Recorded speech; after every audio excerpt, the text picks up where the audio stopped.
writing workshops, and I'm a big prompt writer. You know, I like to give prompts to get people going with their characters and their story. I have to say, in my own writing, I use them less than I have my students use them. There are certain kinds of prompts that I use. I use like 1 or 2 or 3 word prompts that are like concrete objects or some aspect of a concrete thing. Like, for instance, pasteboard box is a prompt that I used a few days ago, and I got a lot of material from that because it's concrete and my characters had to engage with it. And I really believe in that kind of prompt. I'm not so much about the prompt, have your character wake up at 3 in the morning and, you know, what do they do next? That's not as useful to me as something concrete that they have to engage with. And in that regard, the pasteboard box, and I used that example with a younger group, and nobody knew what a pasteboard box was. So if you don't know, it's a cardboard box. And in that regard, when I started writing about the pasteboard box, it was what came out of the box that turned out to be important, and gave me a whole big juicy storyline for the novel that I'm working on right now. And the pasteboard box itself was not that important, but I couldn't have gotten the thing I needed without going to that pasteboard box. So I really encourage that kind of, you know, step out of the novel, do some things that kind of shake you up a little bit, figure out a way to surprise yourself about your characters and your story. Because if you are surprised and astounded, then your reader is much more likely to be surprised and astounded. If you know everything ahead of time, chances are really good that your reader will also know everything ahead of time and be less engaged with your work. So the principal exercise that I'm going to give you this afternoon is all about surprising yourself about your character, but also giving you some real workhorse objects and quests that your characters need to get the novel done. So, but I want to start with, does everybody in here write fiction? Does anybody not write fiction? Okay. You can still use this for memoir.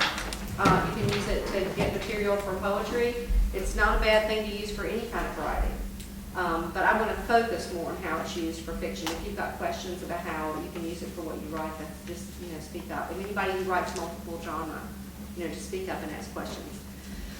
The first thing I want you to do is get a character in your mind that you want to work with. And if you write creative nonfiction, you know, think of somebody that you want to work with. And I'd like you to answer these it's 4 questions with 3 parts. Just to get the character some meat and bones. First of all, what is their name?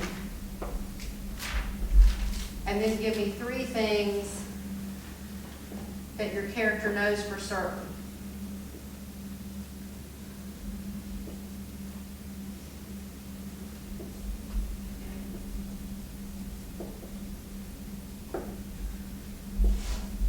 Three things they wish they knew for certain.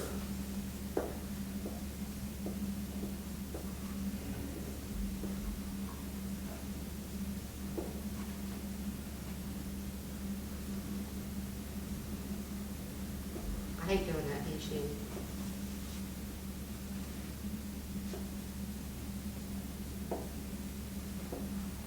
And then 3 things that the character's afraid of.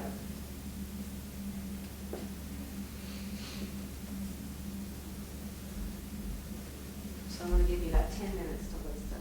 Okay, what I'd like to do is go around the room and have you just tell me who you are, where you're from, and tell me about your character as you just described them.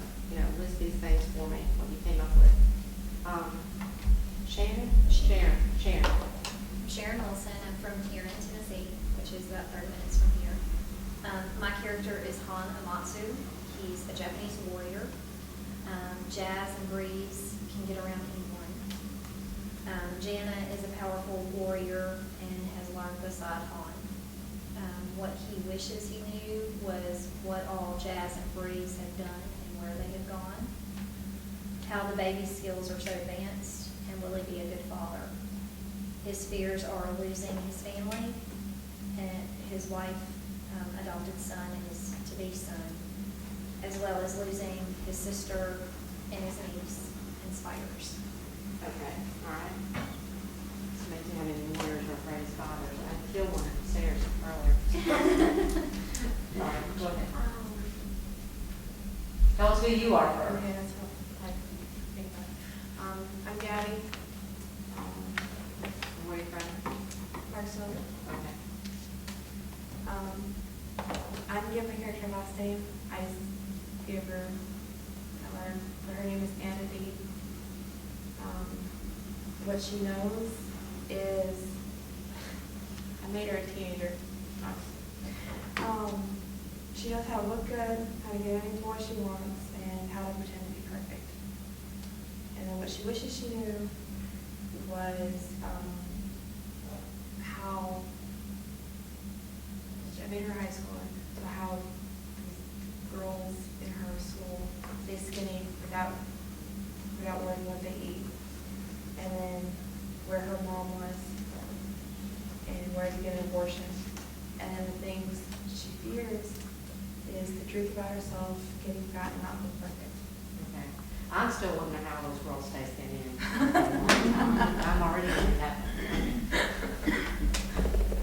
I'm Tom Youngblood, I live here in Clarksville. Character's name, Jackson. 3 things that he is for certain is that Maggie, his girlfriend, loves him. Highway 82 is the only road out of town, and his father is abusive. The 3 things that he wishes he knew was, do his parents love him? Is Maggie pregnant, and will the Army take him if he enlists? And the 3 things that he fears are his father, the strap, and hell. Okay.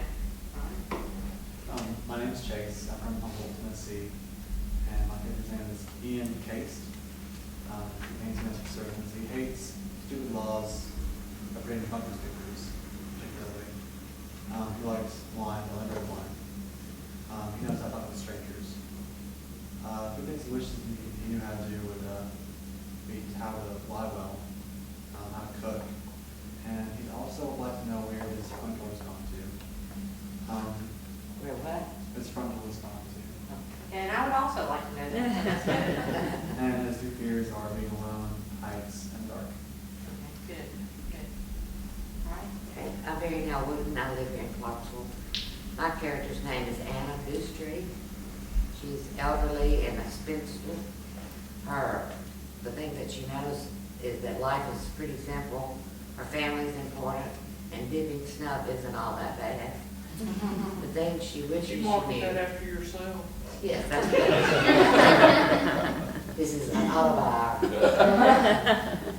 But she wishes she knew that good would win over evil, that she would laugh more than she would cry, and that things would always work out. And the things that she's afraid of are death and being alone, driving a car, and anything that changes. Okay, all right, good. I'm Judy Cheney. I'm from Louisville, Kentucky, but I come back here every year because this is my home. My character's a man named Riley. 3 things he knows for certain is that he's in danger, his wife has been kidnapped, and government secrets have been compromised.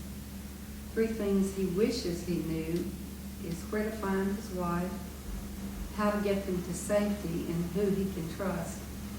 And things he's afraid of are the enemy agent that he knows is chasing him, that the embassy won't help him, and that their passports will be taken. Okay. I actually talked to somebody last night whose son's been overseas several times, and 2 times he's been robbed of his passport. So that's real fair. All right. My name is Anna Filippo, and I live in Clarksville. I'm not a writer of any kind, but I'm a theater professor, and Southern drama is my specialty, so the Writers' Conference is fun for me in that way. Oh, great. So with this exercise, I did what I knew. So what I did was I applied this to a character that maybe most of us will know from Southern drama, and that is Blanche Dubois from Streetcar. So maybe maybe you can relate. In my opinion, 3 things that she knows is that she's broke, her first husband was gay and shot himself, and that she loves literature. What she doesn't know for sure but wishes she did is where are her gentleman collars or where are her bows? How does Stanley, her brother-in-law, feel about her? Does she show her age, especially with Mitch, the man that she's dating now? And her 3 fears, She'll get thrown out of Stanley and Stella's apartment with whom she's staying now. She fears rejection from Mitch, and she fears being found out in reference to her past. Okay. You know, it's really interesting for you to apply this exercise to something we're probably all familiar with. And to see, it kind of helps you see how that story took shape. Sure. In a way. Yeah, that's really cool. Excellent. And my name is Amy, and I live here in Clarksville. My character's Faith Grayson. Things that she knows for certain, she loves her kids. She loves journalism and telling stories, and she was right to divorce her husband. Things she wishes she knew for certain. What does her new normal look like, or where does she fit in? Is she working in the right place, and should she ever date or marry again? Things that she's afraid of, coming up short as a mom, failing at her job, and being wrong about men. Okay. All right. So you're the house. Sarah? I'm Sarah West, and I'm from New Hassel, Tennessee, and I'm a counselor for the Young Writers Workshop that's here right now, so that's why I'm here. My character's name is Leanna. The three things that she knows she wants to leave. She loves her brother, and she knows that her friend Nate is dead. She doesn't know why her family doesn't like her boyfriend's family, if she should tell what she knows about Nate's death, and what will happen if she leaves home. And she's afraid of her father, her crazy aunt, and leaving her brother behind. My name is Joe. As soon as I get my iPhone cooperated, I'll tell you. I live in Clarksville, Tennessee. I teach here. My character's name is Ted. He knows that he has a partial family. His wife died in childbirth. He has a strong sense of right and wrong, and he is determined to be a good influence on those around him. Things that he wishes he knew. He wishes he knew that his future would be secure. He wishes he knew what his father would say to him because his father is dead, and he wishes to go home again. Things that he fears is pregnancy and childbirth, fears dealing with complacent people, and he also fears personal failure. Okay. I'm Linda Neal Rising, and I'm from Poseyville, Indiana. And my character is Birdie Squirrel, and she's certain that she wants to leave Oklahoma when she grows up. She's certain that she loves her great-grandmother, and she's certain that Jimmy Ray is her best friend. She wishes that she understood more about the boy-girl relationships that she sees her Aunt Sandra in. She wishes she knew where her mother went when she went away. She wishes she knew whether Uncle Rocky can be trusted. She's afraid of being totally alone. She's kind of afraid of growing up, and she is afraid of the spook light. Okay. All right. Afraid of the what? My name is Spook light. Susan, and my character's name is John, and he certainly knows how to be helpful to people, how to fix a car, and how to swim. He would certainly like to know how to fly a plane, how to cook, and he's afraid of spiders. He fears being in the dark and of being alone. Okay. Good. I'm Gina Phelps, and I'm from Nashville, and my character's name is Rip. The three things he knows: that he's 11 years old, he has 4 siblings, his mom is a widow. Three things he wish he knew: that he's going to catch that fish he's after, that summer will be fun instead of work, and how he can get out from under his sister's watchful eye so he can have that fun.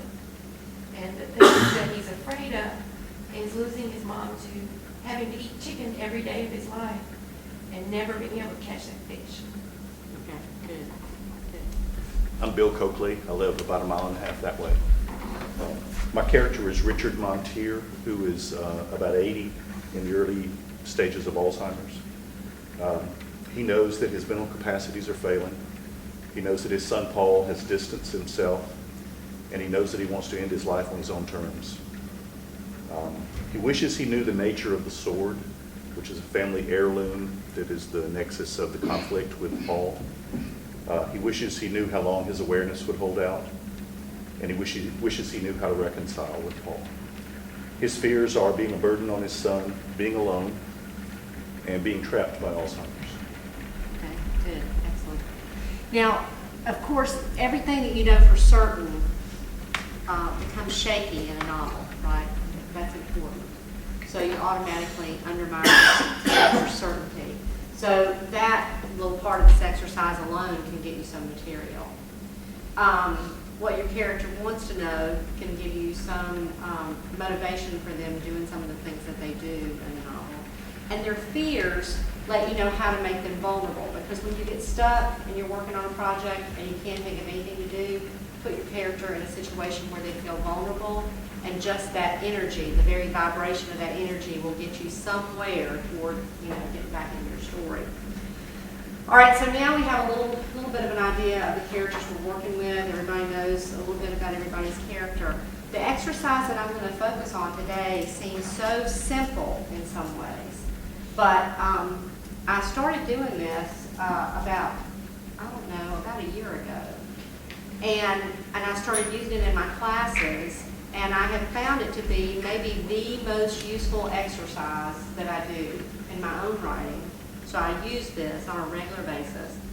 And it's also really useful for my students in a lot of ways, and we'll get to some of those ways when you read your list. I want you to take 30 minutes, and this is really important. I want you to really strive to complete this exercise in 30 minutes. I want you to list 100 things that your character wants. All right, 100 things in 30 minutes. That's not a lot of time to come up with 100 things. Now, they can want world peace, but they also need to want things as specific as the red high heels with the rhinestone studs down at the shoe show that they saw last week. Okay? So you need to be very, very concrete, and you can also move into the abstract. You've got 100 blanks to fill in, so you've got room to move. Think about what they want that'll make, they may not be their great heart's desire, but, I really want a dishwasher.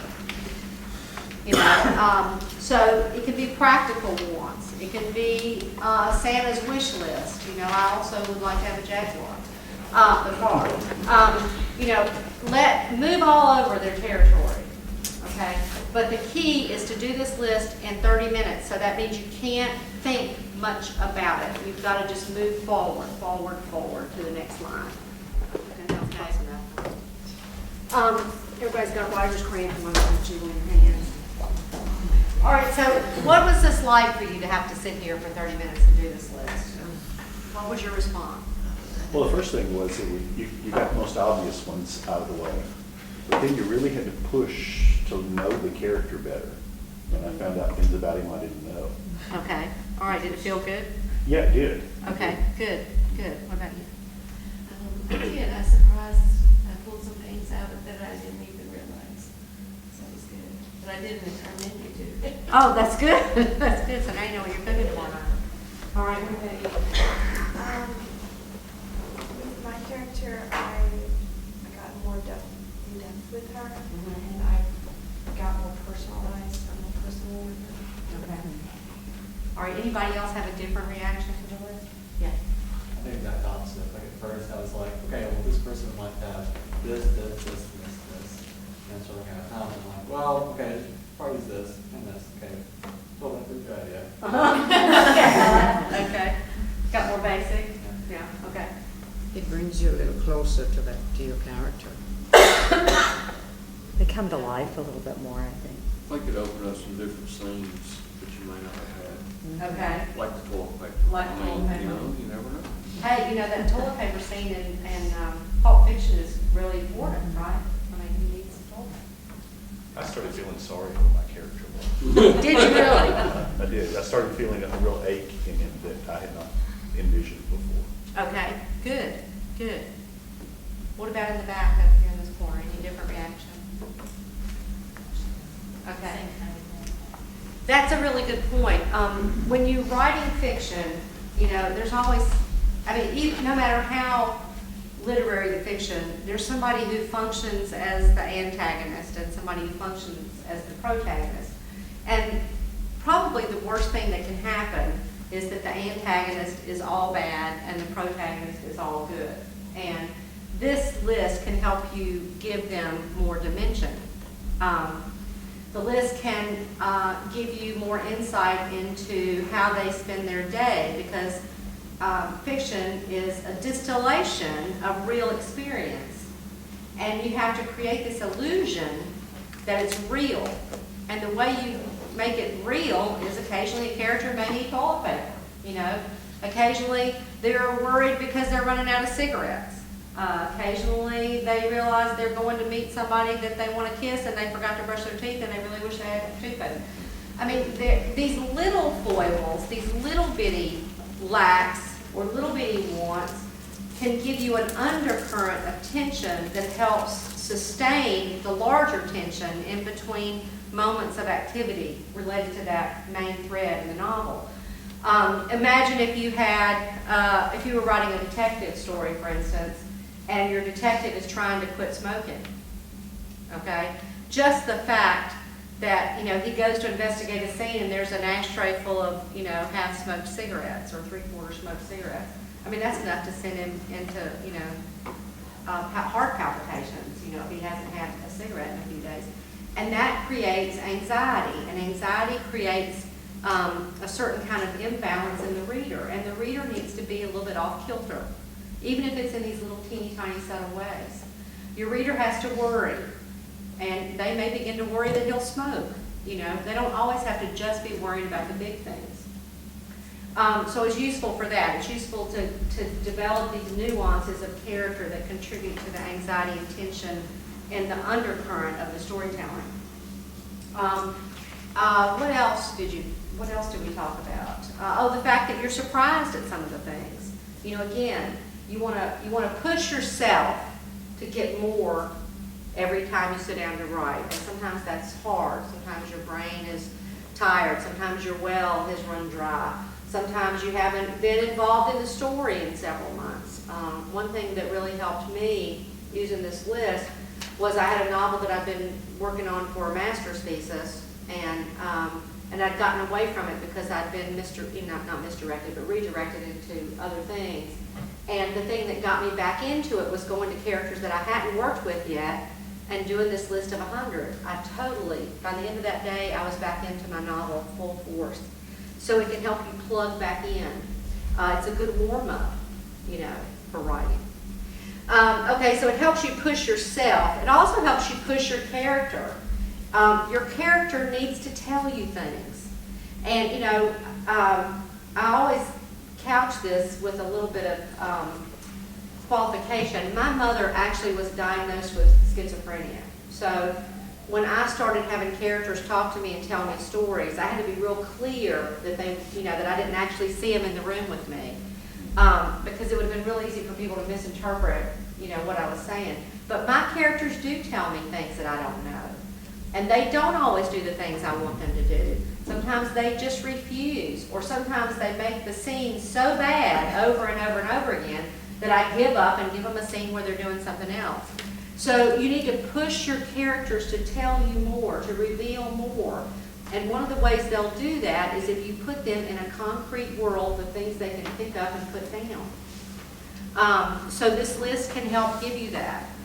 The other thing is the best way to tell a story is through object and gesture, not a bunch of thinking characters. You need objects and gestures to populate your story. There's an absolutely fabulous story by Raymond Carver called Why Don't You Dance? And it's about a guy who, a couple sees all this furniture out in the yard. How many of you read the story? Anybody read the story? Go find it. It's fabulous. This young couple is driving through this neighborhood and they see this yard populated with furniture, and the furniture is set up like it's in rooms, but it's all out on the front yard. And they stop and start looking at things. And the guy who owns it is coming back from the grocery store, and he's divorced. And these are all his belongings. And basically, he's laid his guts out on his front yard in a metaphorical way. His bed is out there. The girl tells the boy, come try the bed. The guy starts to feed them, offers them a drink. They start listening to music. And pretty soon, the guy is trying to vicariously insert himself into their romance. And the couple becomes more and more uncomfortable in different ways. And that whole story relies absolutely 100% on object and gesture and lines of dialogue. And it's one of the most amazing stories you'll read. You just need to go read that right now. I recommend you go to the library or the bookstore right now and get it. But object and gesture is really, really important.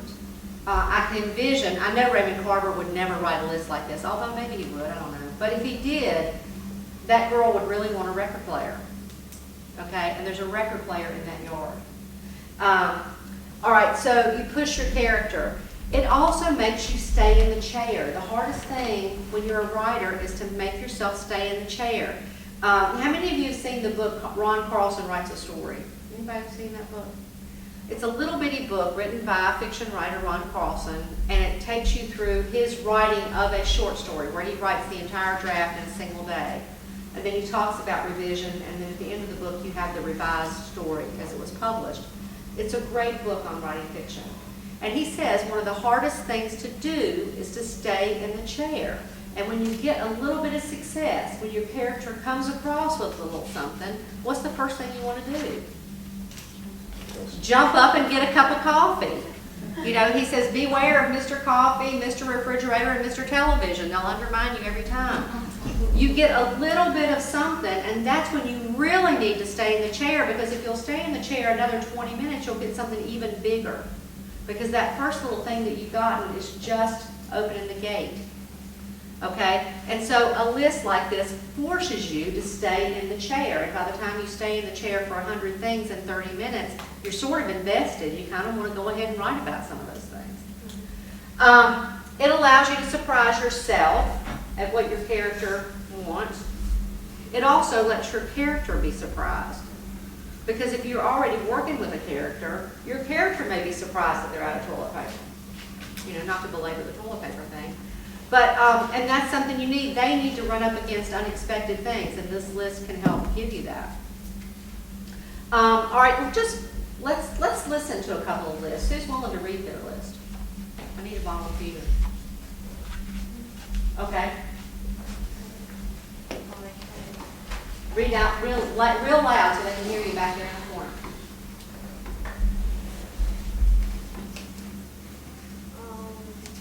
Just read it real fast.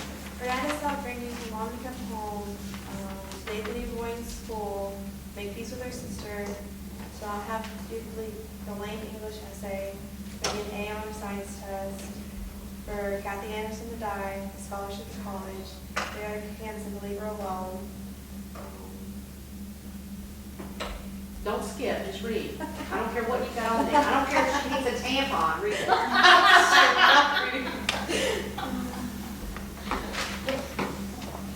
You're a writer, you can't be afraid. What am I reading? She wants to live in a better apartment, she wants to be done with school, she wants to be an actress, she wants her dad to get help, she wants the sink to stop dripping, she wants privacy, she wants to not eat ice cream in the freezer, she wants her dead dog to come back, she wants to stop raining outside, the neighbor's baby to stop crying, the social service to stop coming by, she wants to tan, she wants to be queen at the homecoming dance. She wants to not have morning sickness. Okay.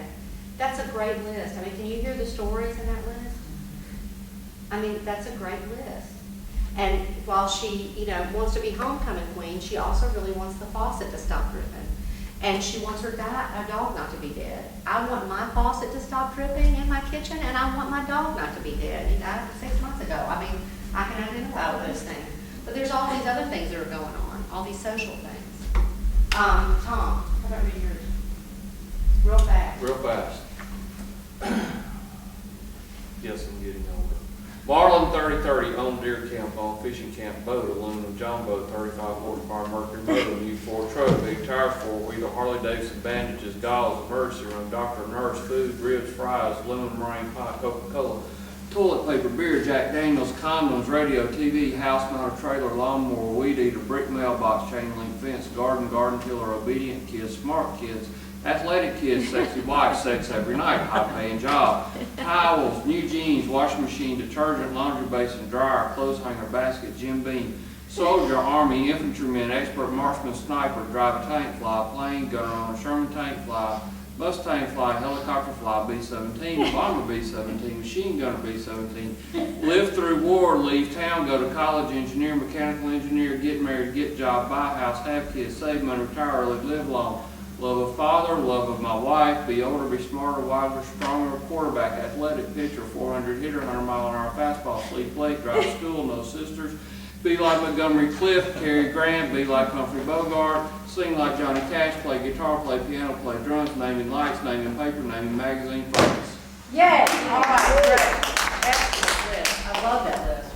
Those lists were anywhere like. No, they weren't anything alike, not at all. But there's a lot of yearning in this list. You know, there's a lot of yearning. And some of it is attainable. And some of it isn't. But sometimes the dreams we won't ever get are the things that keep us romantic.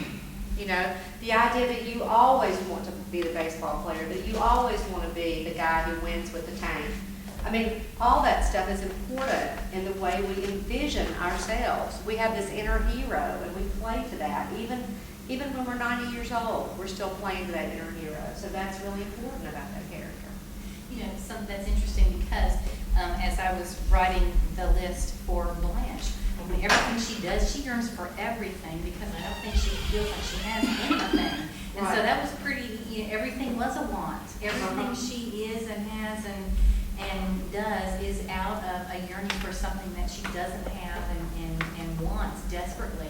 And those things, you know, do range very much from the concrete, like, you know, a solid wall instead of a sheet between where her cot and where her brother-in-law and sister sleep, to the respect of people because she feels like she'll never have that, which is why she keeps doing all these disreputable things. So that does come from one central place and then branches out in many ways and becomes physicalized and visualized in many different ways. Which is the way a novel works. I mean, your character's motivation and their yearning has got to be physicalized. Right. It's got to be brought out into the physical space.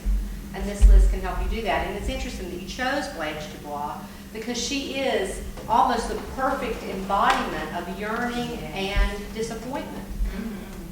You know, disappointed yearning. I mean, that is Blanche Dubois 100%. Okay, somebody else over at this table read. Who wants to volunteer to read their list? Sarah's my student. She can refuse. I know her numbers are wrong. Read really loud. Okay. I can read mine right.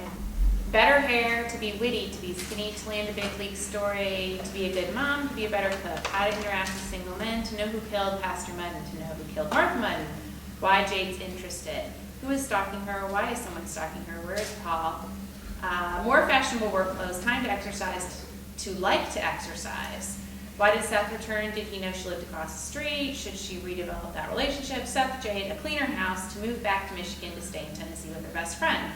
A better work environment, better pay, more sleep, a traditional family, to be able to read people better, better investigation skills, a gun, to feel safe without a gun, to laugh more, to smile more, to win journalism awards, to spend more time with their kids, to have more kids, to fit in, to have more friends, especially girlfriends, to travel, to stay home more, a new car, to remember things, a better relationship with God, help, to be able to make it on her own, new furniture, a new house, to live near her best friend, better public speaking skills, to know when to be politically correct, to speak her mind, a maid, a cook, a gardener, someone to get her groceries, a new car, better behaved kids, kids who excel at school, a better relationship with her in-laws to not visit her, to try new things, a glass of wine, a wine cellar, to know herself better, shoes that are fashionable for work that she can actually run in, to learn shorthand, to have no more junk email, a better boss, to never have married Paul, dinner with Seth, to know more background about Jade, a new hair color, to be able to eat lots of food without gaining weight,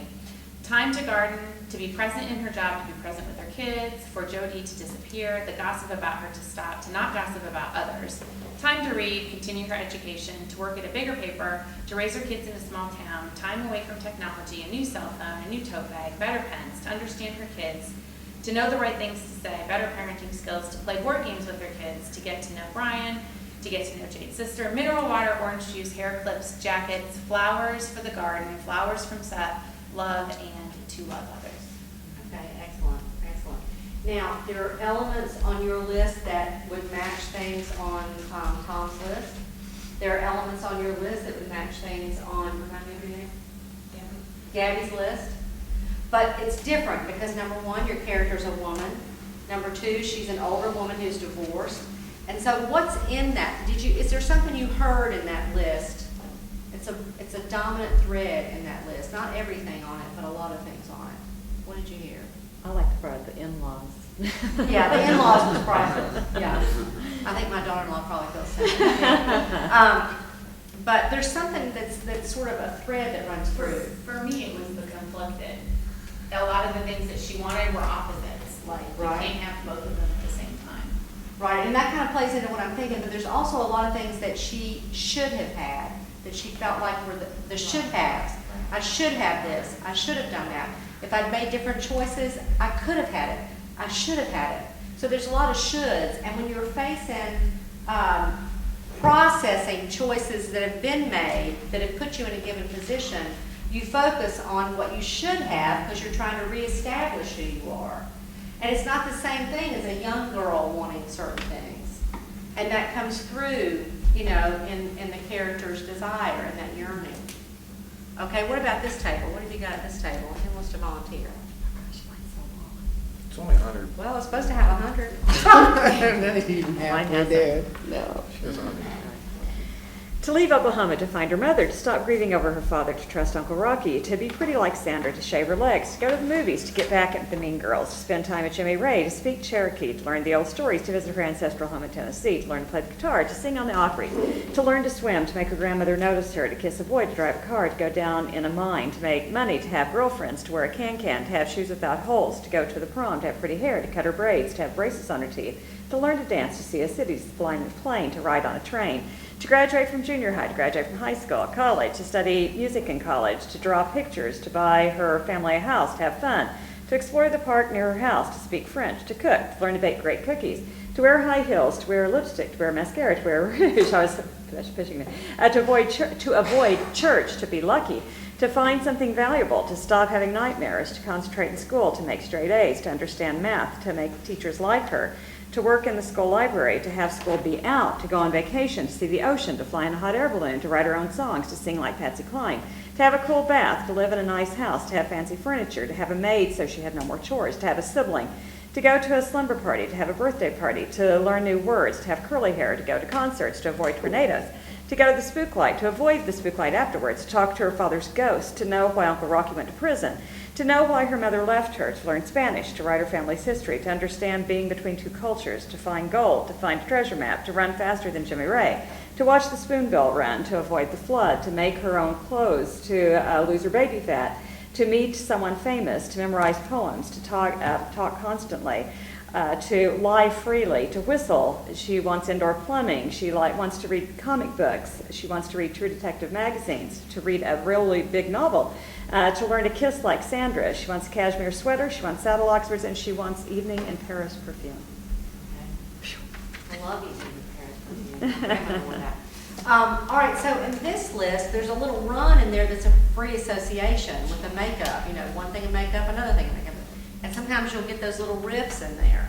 I had a character, I was making his list, and he just killed the woman. And I don't write murder mysteries. This is a character-driven novel. And he wants her dog. The dog loves him. It's a puppy.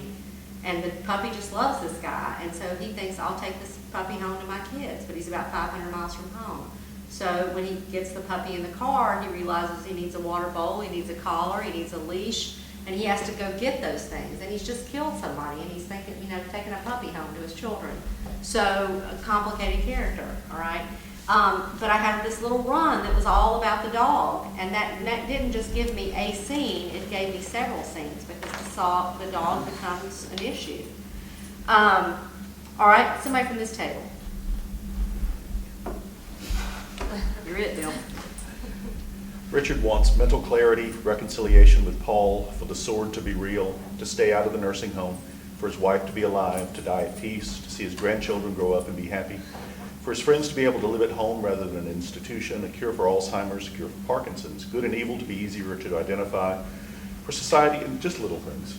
For society to provide chivalry, for Paul to realize accruing a bunch of stuff won't fill the emptiness in his soul, for his knees to stop hurting, to be able to tell his grandchildren stories on the porch after supper, to work his flower garden again, to see another spring, to make a snowman, to visit Westminster Abbey, to walk the hills above Lynmouth, real fish and chips, real Cornish pasty, to hear his dad's voice again, to fly a plane again, to tell his son, to hear his son say he's proud of him, to tell his son he's proud of him, to hold a newborn baby, to see a calf being born, for people to see his doubts and fears and yet still love and approve of him, to know God loves him, to write his autobiography, to hold hands with his late wife, to hear her laugh, to swim in the Bristol Channel, to meet Queen Elizabeth, to sleep all night, to close all nursing homes, to fly with wings, to sit in his daddy's lap again, to be a knight, to slay a dragon, to woo a fair maiden, to eat spicy foods without getting heartburn, to have all his teeth back, to be able to walk upright without pain, to play violin, to hear Messiah, to put stars on the Christmas tree, to say grace over Thanksgiving dinner with the whole family there, to drink single malt Scotch whiskey in a pub with a roaring fire, to dance at a ceilidh with a kilt, to get rid of his chronic bad breath, to drive a race car, to see China's Great Wall, shoes that fit, his hair, Sammy the basset hound that he had in his teens. He wants the noises in his head to stop and the questions in his mind to stop. He wants peace of mind, to know it's going to be okay, to hear someone say, I love you and mean it, to stretch his legs out, to nap in a hammock, to smile and mean it, to rest, and to meet President Truman. Okay, excellent list, excellent list. And that list makes us really feel being old. We feel what it's like to be old with some of the things on that list. I have to say I got tickled today. I've been working with these lists all week with my students at the Young Writers Workshop because I've been teaching there all day. And one young guy had a character named Brother Neutron who was in a science fiction story, and I got so tickled because Brother Neutron wanted better, he had bad knees, he wanted better knees. And he just made Brother Neutron human right there in that one little thing of him needing better knees. And when you said knees, I thought about Brother Neutron. So what I would encourage you to do is go home and use this list. Now let me see what time it is because I've got some other things. 10 till. 10 till, okay. So I encourage you to go home and use this list to fully develop your characters. Or if you've got a story, pick somebody in the story that's a minor character that you haven't messed with much and let them have a list. Because sometimes the minor characters can really shine through in important ways and shed light on the larger story. I think of What's Eating Gilbert Grape. Some of the minor characters are some of the best characters in that movie. So you can use this for major characters, minor characters. If you need to know what a character is going to be like in 10 years, that might also be useful. It's a really good tool, and I can't encourage you to try it enough. All right, so for the next 10 minutes, what kind of questions do you have? Questions about the list, questions about writing, questions about anything? Gotta have a question. What did you not want to read? We're just asking you the question. Well, I mean, you did, so I want to ask you.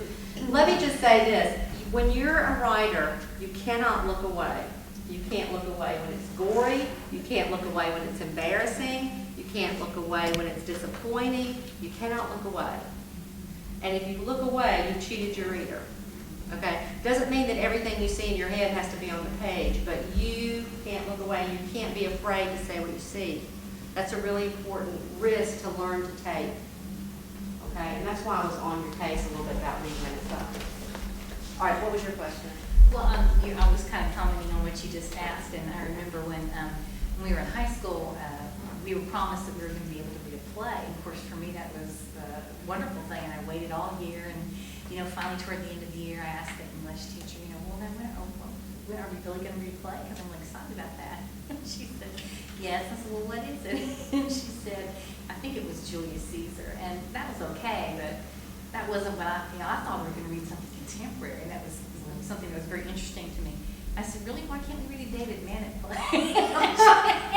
She didn't think that was very funny. So. Well, at least you knew who David Mamet was. Yeah.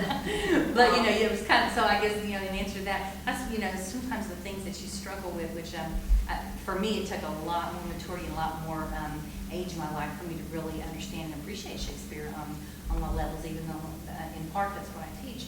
But I think sometimes, we need more experience to fully, in our lives, to fully appreciate text. Right. That's absolutely you know, I worked on, the novel that I published, Sufficient Grace, I worked on pretty steadily between first draft and revision for 3 years, but I had been carrying that novel around, notes for that novel for like 18 years. But if I'd written that novel 7 years earlier, it wouldn't have been the same novel because I didn't have the same things to say about it. And that's, you know, some writers in this room are older, and I don't know how many novels you've written, but, you know, there are some absolutely amazing first novels that are written, you know, when people are ready to retire, you know, and I think of Anne Patchett's mother, what's her name, something Ray, Jean Ray. She published her first novel when she was 60, and then she went on to write 3 or 4 more novels. And sometimes I think you don't know what you have to say until you have time to sit down and think about it. And you may not have time, you know, to think about it before that. Yeah. Do you recommend doing these kind of character development things before you start writing? I do it all. I have ADD, so I may write a few scenes and then I'll think, you know, I need to know more about this character. Sometimes I'm just lazy, and if I'm being lazy, it's easier for me to break into something like this and then get to the point where I can't not write the scene than to sit down and make myself write the scene. I mean, I have to trick myself into writing sometimes, no matter how much I love it. So it just depends where I am, you know, what I need. The other thing too is I don't write a novel in order. I go all over the place. And here's my theory about that. Some of you may have seen this before because I've talked about it before. But you know, if this is a grid, and I start doing it like this. I mean, if you look at it just so, it could be a basket. If you look at it another way, it could be the tiles in your shower. Because of something that we have, our instinct to complete. So there's a theory in art called the theory of completion. So when you look at these broken lines, because they have a pattern, you read them like they're unbroken lines. And your subconscious mind, its job is to take these little bits and pieces of things and make meaning. And so you make your own meaning based on what sensory information your subconscious receives. And so for me, I'll come up with this scene, and then I'll do that exercise, and some character will show up, a cab driver or something, and he'll go here, but I won't know that yet. I just know that somehow he's got some connection to these characters that he's never met before. And I'll start doing these scenes that initially don't even seem to necessarily go together, but they'll have a place in common or some object in common. And then the more I write, the more I start filling in with a scene that pulls those things together, because my subconscious is writing while I'm not writing. And its whole purpose is to fill in those blanks. And so in the shower, all of a sudden, I'll know that this scene needs to go here. Now, once I get this scene, I may not need that scene anymore, but it wasn't wasted, because if I hadn't written that scene and that scene, I would have never gotten that scene, and I need that scene. And so for me, I can be stuck at any point. And so things like this list and things like the pasteboard box give my subconscious a big push. And then it just starts throwing things up again. So whenever I'm stuck, or whenever I'm slowing down, or whenever I realize that I've concentrated on a single character too long, and I've got these other characters that have shown up that I don't really know enough about, that's when I'll pull this list out and start making the list. The novel that I was working on, I had had both my books published, and I wanted to teach at the college level, and I had an MA. And nowadays you really need a terminal degree to teach. So I went to University of Memphis to get an MFA. And so I had to write a novel for my thesis. And I learned pretty quickly that I didn't want to take a novel in workshop. And I knew that anyway, but I had to prove it to myself, you know, by trying to take it in there. But as a thesis, I wrote half the novel, and I had to say what it was about. I had to say why, you know, how it was working on a literary level. I had to say things about characters that I hadn't fully developed. And all that made the novel lock down for me. I couldn't crack it open anymore, because if I went to write about it, I had to make it fit what I'd said in my thesis defense. And so recently, I went away for a week and to write, and I ended up not writing, but I ended up making this list for all these characters. And in doing that, I was able to let go of all the things that novel was supposed to mean, because it doesn't have to mean any of those things. but it let me get past my own idea of what the novel needed to be, and it opened the novel up to me again, full of possibility. And so it's been a tool that I've used in lots of different ways to get me out of trouble, to get me in trouble, you know, to get my characters in trouble, to help me see a story better. I've gone back to old short stories that I haven't looked at in several years, and I've taken those characters and I've made the list, and then I've been able to go in and revise those stories to the point that they're really ready to go out. So, I mean, I think that I don't use it in just one way. I don't use it in just one place. I use it all over. Because it's really about shaking things loose. That's, you know, and finding out and letting new things float up to the top. That's what this tool is good for. And it is a great tool. It really is a great tool. Any other questions? Thank you for being willing to sit there for 30 minutes and make this list. I appreciate that. And it was hard work, even though I still think I had the harder job of being quiet, and I didn't quite make it. But good luck with your writing, and I hope you enjoy the conference. I hope you have a good day tomorrow, too.